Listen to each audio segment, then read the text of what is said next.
Hi guys, my name is Frank de la Oliva, and today I'm going to be showing you guys some of the techniques that we use in Bad Ragaz, and some of the common techniques that are also used in in Bad Ragaz in actual facilities and other therapeutic settings.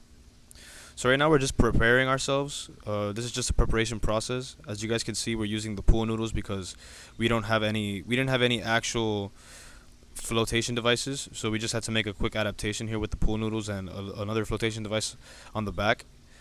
So for Bad Ragaz, you need to have flotation devices on all the extremities, the neck, and the torso to prevent the client from sinking. So the first technique we're going to start off with is an isometric exercise. So what isometric exercises are, basically the patient holds a position while being moved to the water by the therapist. And what this does is it's good for building strength and stability. And since the participant is holding the position in the water, it's a good way to strengthen his core muscles.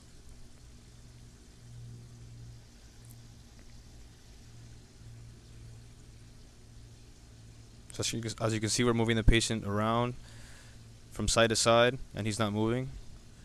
Next, we're going to move on into a passive movement. So this passive movement, I'm grabbing the patient by the legs and kind of wiggling him like a worm, allowing him to stretch his back and his spinal cord and maybe other tendons, ligaments, and muscles that might be stiff.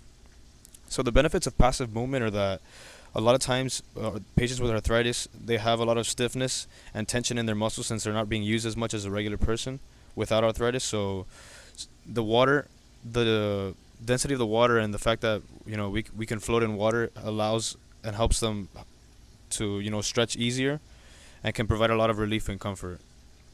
This next exercise we're going to be doing is called isokinetic.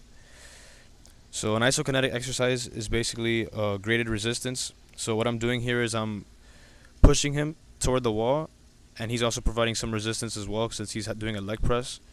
This would be more of an isokinetic slash isometric, since in a regular isokinetic exercise the patient's legs wouldn't be leaving the wall.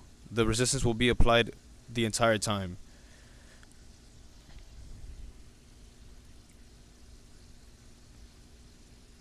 The next exercise we're going to be doing is another passive movement. It's going to be a passive neck massage. So this is just a good way to keep the patient relaxed, help them enjoy the session, and it could reduce some stiffness in the neck, in the neck muscles and also the spinal cord.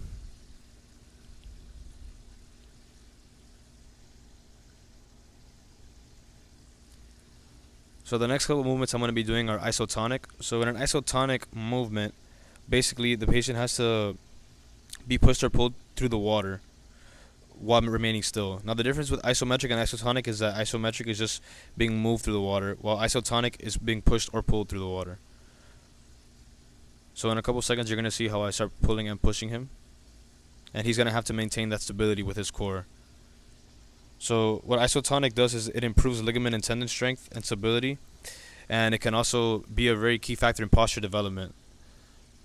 So since the patient is being held with flotation devices and outstretched fully, being pushed and pulled can help him, stretch out his spine and improve his posture, eventually over time. We're moving back to a passive movement now. So in this case, we're going to be doing the passive movement from the upper body instead of the lower body. So what this does is it helps provide a little bit more stability for the therapist, since the majority of the weight is mainly focused on the upper body, and it can provide a little bit more relief toward the upper back.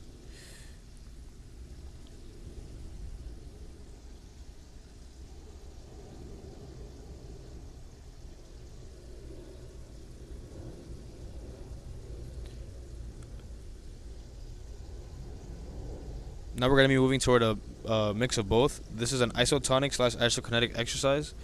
Since I'm pushing and pulling the patient back, he has to retain his stability, but he's also doing an isokinetic since there's greater resistance from my weight pushing his legs and he's leg pressing.